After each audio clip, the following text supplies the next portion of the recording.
Hello and welcome to another edition of the Moving Iron Podcast. This podcast is proudly provided by Axon, helping dealers move more iron for almost 100 years. Find out more at axontire.com.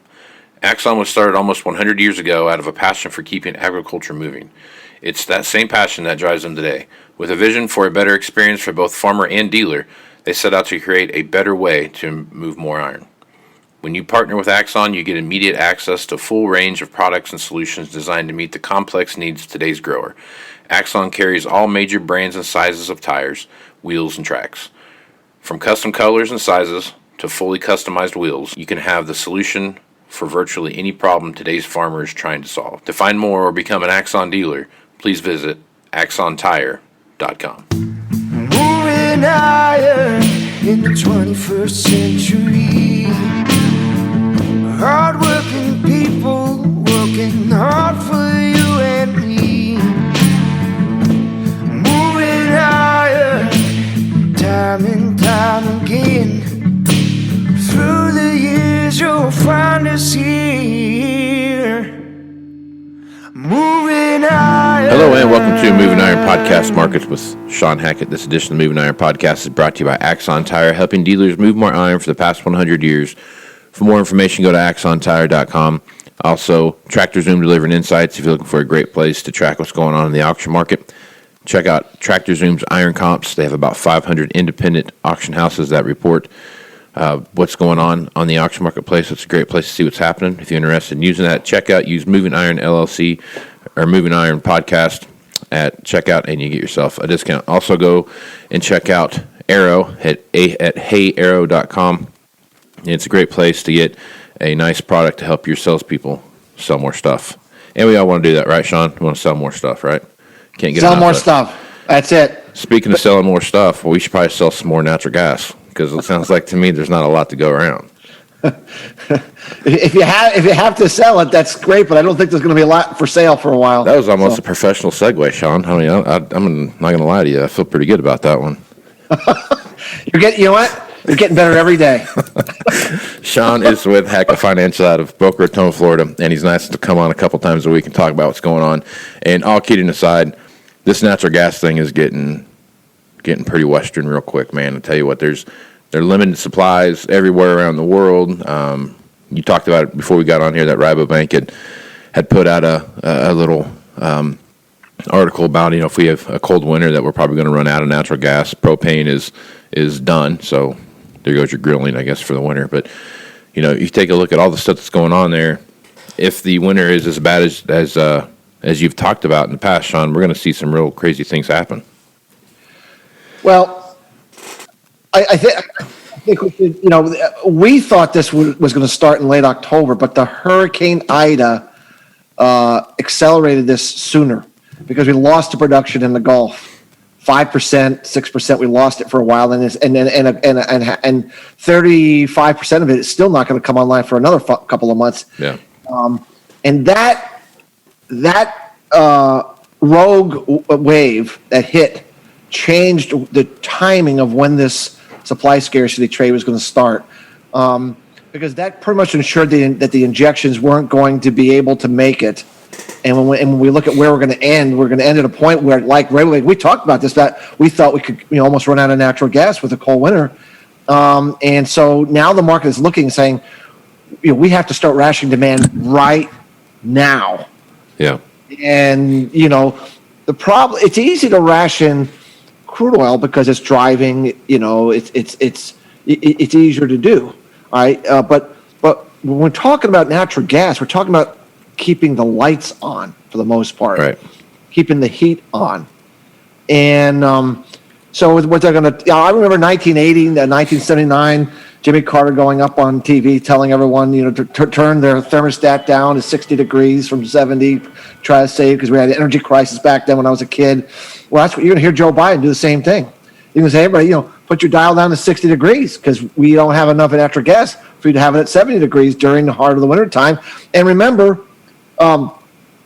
last February we talked about how that was a microcosm of what was to come. Yep. And what did we learn? We learned that the many of these wellheads, natural gas wellheads, were not winterized. And from last I checked, nothing has changed with that. They're not winterized. And so we're going to freeze. So not only are we going to have this record demand for natural gas, right? We're going to have these wells are going to freeze over again. They're going to freeze out, which means production is going to fall. When you get a polar vortex, let's say it comes in for 2 or 3 weeks, production is going to drop 5%, 10% during that particular month. And, that is going to add fuel to this shortage that we're going to have. So how high could prices go? I really don't know, Casey. But, Rabobank, Goldman Sachs are talking about $10, something we've talked about before we thought was possible. But at this point, it could be almost anything. It really could be almost anything at this point. I mean, what is it going to take to really ration?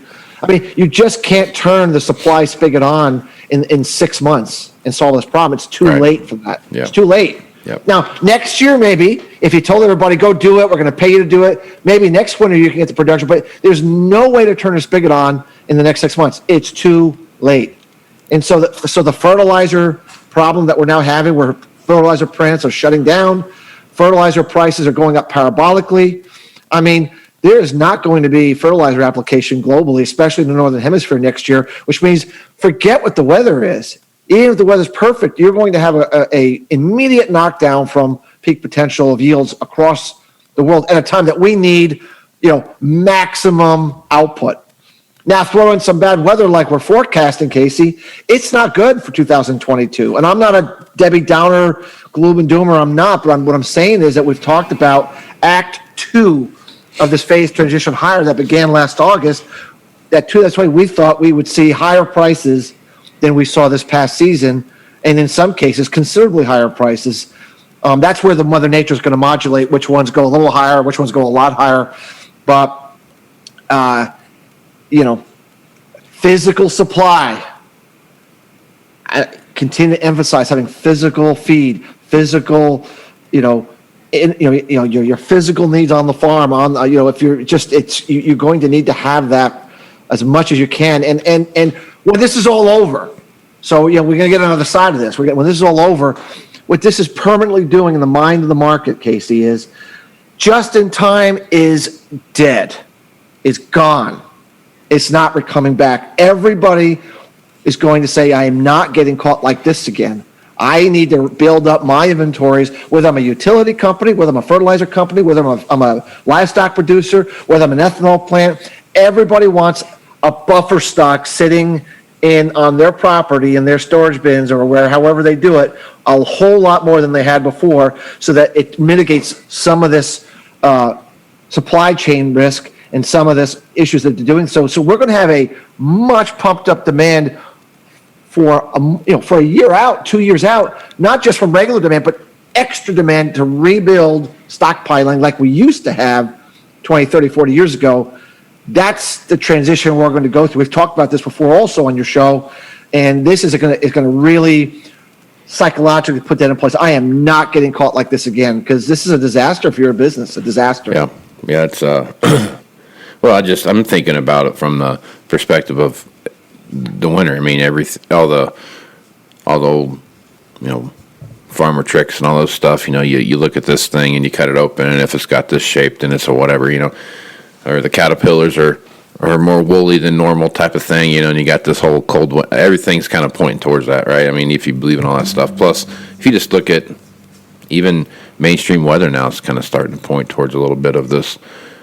They went from this, we're going to have this prolonged drought thing, to now we're looking at, maybe we're going to have a colder winter, and they're starting to really kind of paint that picture, and, you've been talking about it for a long time. So it's going to be an interesting run here through the end of the year into full-blown winter, and what that looks like, especially if you start having rolling blackouts across major metropolitan areas in the United States. You talked about it earlier before we started recording that China, in the northern parts of China, that they're having rolling blackouts daily, not just like every so often. So we're starting to see some residual effects of this. And we are going to have blackouts here. We already had them last year, just for a couple of weeks. We're absolutely going to have them all over there, consistently all over. It's going to be, all right, they're going to run a schedule, right? Like they do in California. Okay, for the between 1 o'clock and 3 o'clock, your areas, you're out. just letting you know. And then, it's just, there's no other way to manage this. There's not enough supply. We can't put it back on. I would really pay attention to November, because I do believe we're going to get a very early start to this winter.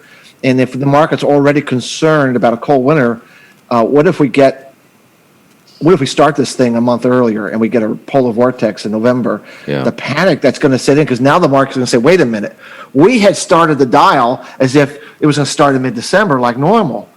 But what if if we have to dial in an extra month of drawdown because winter started a month earlier, and of course they haven't gotten to the point of what if it ends late? We'll get there we'll get there in March when they go, holy shit, this is going to end in April or early May.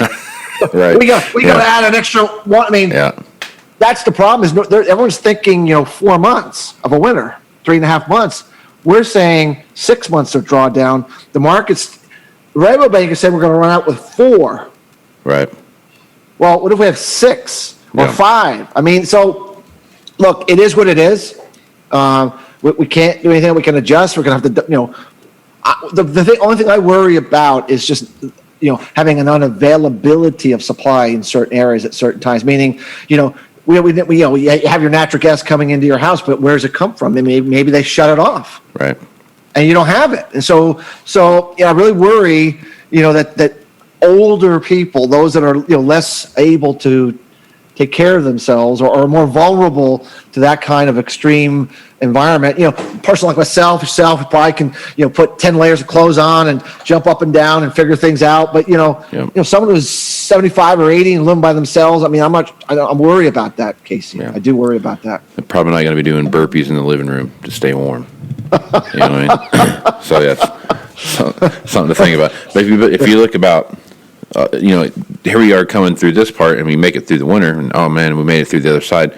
Now you're going to start looking at the real electrical demands that we see moving into summer, and the demands that we see there. That's even going to have an even bigger effect on these blackouts and rolling blackouts even throughout, all of 2022 is going to be a rough year, it sounds like. Well, let's assume that we do get to zero, or we basically just get prices to wherever they have to go so we don't run to zero, right? $20 natural gas, whatever the number is, whatever it is, right?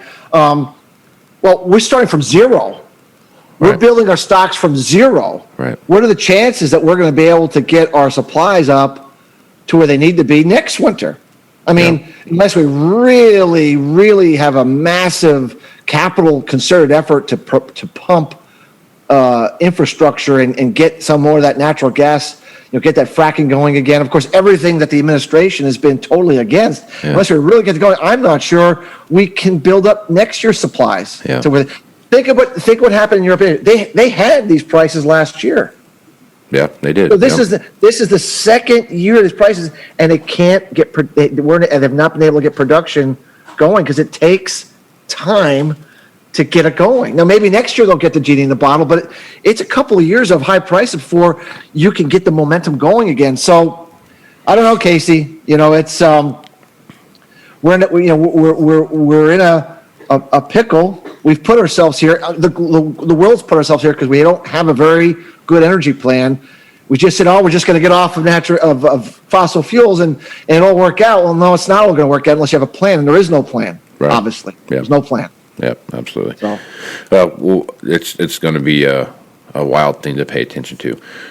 All right, Shawn. So, a couple reports coming out here. We got quarterly stocks coming out this week, and next week we've got the October WASDE report coming out. So, I guess as you take a look ahead of all the stuff that we've got coming up, what are your thoughts about those reports as we move into that time frame?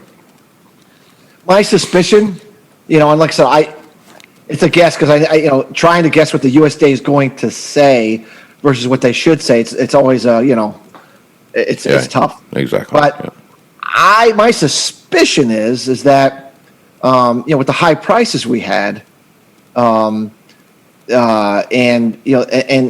some of the lower exports that we've seen, that my thought process is that quarterly grain stocks might be up a little, not a lot, but up a little. Like I think we should pump them up just a little bit from where the current market is. I don't think it's enough to really change the view of the market, but I think we probably added a few bushels. I think these higher prices definitely pulled some demand back a little bit on the margin. Now, next week's report, which is really about yield, is what we're looking at. From what I see so far, Casey, I think our low 170 target on corn for yield is where we need to go. Do I think they're going to say that in October? No. Do I think they'll start moving that direction? Yes. So think of what they did last year. Incremental, and they finally got to the right number in January, I guess it was, right? So I think they're going to go down and they're going to get to the 172 plus or minus. Everything we see shows yields are somewhat below where they should be, especially in the really good areas. Good, but not great. That's not going to cut a 176 number or 177 number that everyone has out there. It's not going to happen. So now on the flip side, soybean yields, to everything we see, looks surprisingly good. Shockingly good in a pretty wide swath of areas that we are talking to our customers and all that even in areas that didn't get a lot of rain, they just can't believe how good the soybean yields are. So it looks to me that the soybean yield actually probably needs to go up in this report. So we kind of have a bifurcation of corn yields going down, soybean yields going up. So then the question becomes, does the bullish corn number drag the soybean market up, or does the bearish soybean number drag the corn market down?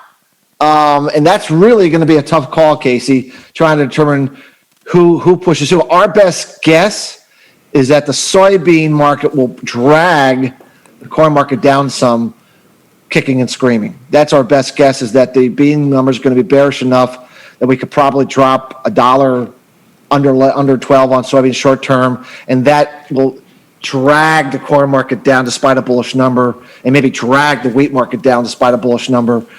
That's our guess. That would be our best guess as to how we think that resolves itself. And then soybeans can make their harvest low after that report and after they trade that and create the final spike low, and we get that out of our system. And then we look ahead to the big drought coming in Argentina that should fire the soybean complex back up again once we get into late November into December. Yep. So. All right, last thing on this, and then we'll close it down for the day.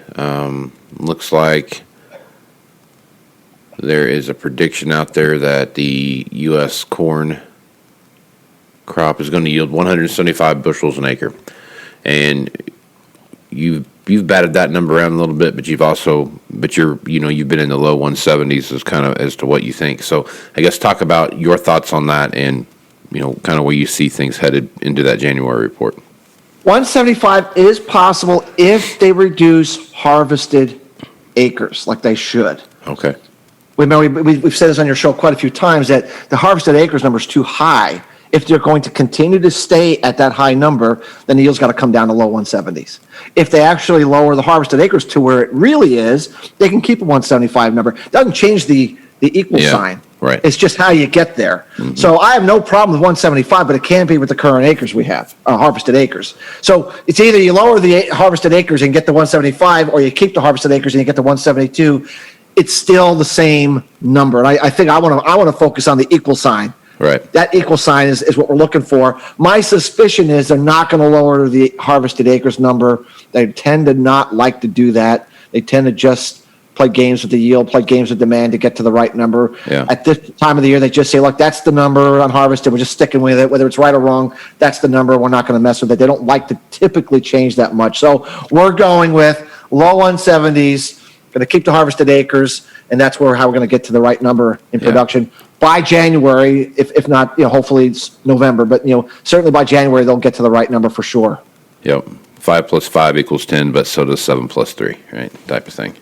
Exactly. It's just how you get there, right? Exactly. All right, on. Well, Shawn, hey, good stuff as usual, man. There's a lot to pay attention to, especially when you start looking at the input side of farming going into 2022, whether it's feed or fertilizer or just energy in general. I guess if folks want to reach out to you and get some more information about what you're doing at Hackett Financial and how your services could help their operation, what's the best way to do that? Our website is Hackett, Hackett, advisors.com.